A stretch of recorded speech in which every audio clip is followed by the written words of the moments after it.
This is KCTV English News. I'm Hyung-shim. Jeju Air is under fire for charging domestic flight passengers who print out their boarding passes at the check-in counter. Domestic flight passengers have been forced to pay an extra fee of 3,000 won if they print out their boarding passes at the counter from Monday. Jeju Air is imposing this fee on passengers to encourage them to use the mobile boarding pass or the unmanned kiosk system. The company explained that the policy was necessary to speed up the check-in process and implement smart airport systems. However, passengers are criticizing Jeju Air for burdening consumers for its convenience. The province is promoting the ultra-small electric vehicle industry. Thus, the province will work to provide a public transit transfer service using ultra-small EVs by 2025. The provincial government plans to station some 50 ultra-small electric vehicles near bus stops in the Jeju Science Park for passengers to transfer from public and shuttle buses. Meanwhile, whether Jeju will be designated as an EV charging service-free regulation zone by the Ministry of SMEs and Startups will be announced next Tuesday. The Ministry of Employment and Labor announced that it will find ways for the local Mandarin orange industry to circumvent the 52-hour workweek system. The 52-hour workweek is expected to hinder the distribution process of Mandarin oranges as its distributors must run agricultural products processing centers 24 hours through next January to meet the nationwide demand of around 4,000 tons per day. According to lawmaker Wi Sung-gun, the Minister of Employment and Labor Lee Jae-gap said that he would do his best to pass the revised 52-hour workweek regulation and seek administrative measures Seoul can take to help the Mandarin orange distributors during their meeting on Monday. The province has published a travel guide brochure on Jeju Island for the disabled. The brochures are available at 50 famous tourist attractions in Jeju Island. The brochure introduces routes disabled people can take on wheelchairs. It also contains information on the location of disabled toilets. The provincial government is planning to launch a mobile application offering similar contents next year. The province will conduct a census on household and housing through November 25th. The reference day used for the census will be November 1st, 2019. A total of 308,000 households, including vacant houses, will be surveyed. Officials will visit 47,000 households, which is 15% of the total surveyees, to obtain information on each household and housing.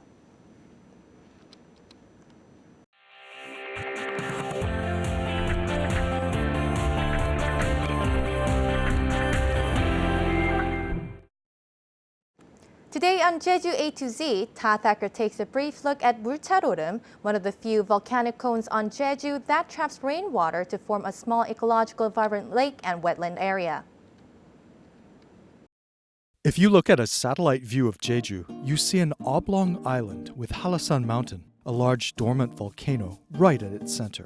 Around it are smaller volcanic cones or orum dotting the island, 368 of them to be precise. Directly east of Hallasan is one such volcanic cone with an odd name and an even more intriguing claim to fame. Mulchat Orum is near Gyeore village in Namwon-up, Jeju City. There you can find Saryoni Forest and Trail, which snakes around the 167-meter-high volcanic formation. Mulchat's almost perfectly round funnel shape is not only beautiful, but it also has an added benefit for the ecosystem by collecting rainwater in its basin. Normally, Jeju's volcanic rock is porous, which allows rain to filter through to the water table. In this case, though, Mulchat's pyroclastic rocks eroded into a clay-like soil, lining the bottom of the basin and trapping rainwater to create a lake. As you might expect, Mulchat is the site of a thick forest of maples, holly, and evergreen trees, as well as several types of wetland plants. Of course, there's a range of mammals, reptiles, and birds too. In order to protect this ecological oasis, the provincial government closed Mulchat to hikers in 2008. This restriction has been in place ever since. So, although you might not be able to see this rare example of Jeju's pristine ecology for yourself, it's still good to know that Mulchat volcanic cone exists and is protected. Todd Thacker, KCTV.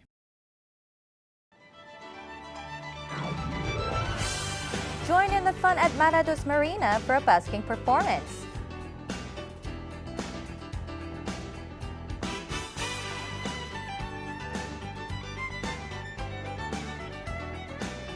Fruit lovers won't want to miss the Jeju Citrus Expo in Seogwipo City.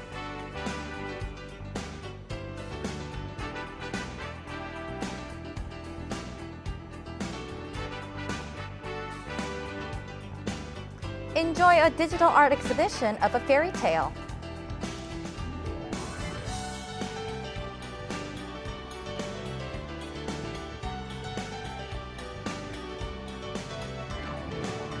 Please come and appreciate colorful scenes of Jeju painted with light at Shinsan Park.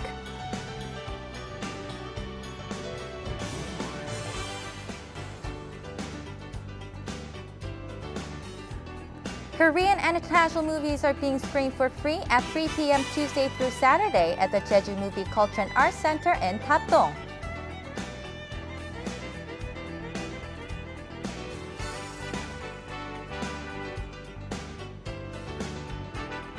The popular and comedic performance of the Jeju Nanta Company is staged daily at 5 p.m. at the Nanta Theater in Jeju City.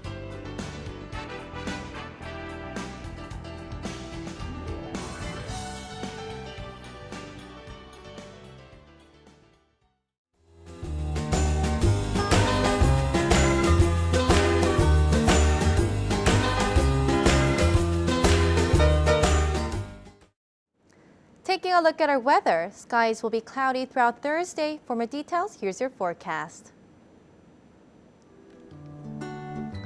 The morning low in Jeju City will be 14 and the afternoon high will be 19 degrees.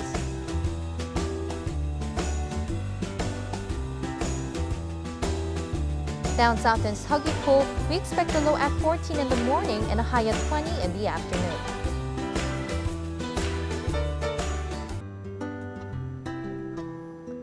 Over in Seongsan, the temperatures will be 12 in the morning, warming up to 18 degrees.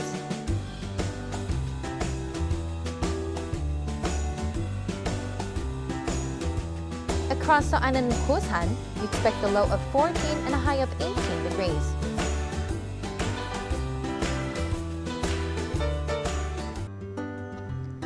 And up on the mountain at Songpanak, we'll hit a low of 7, topping off at 12 degrees.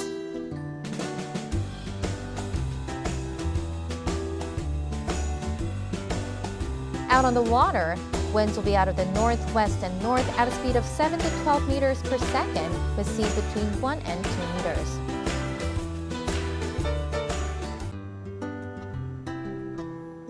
And here's a look at the extended forecast.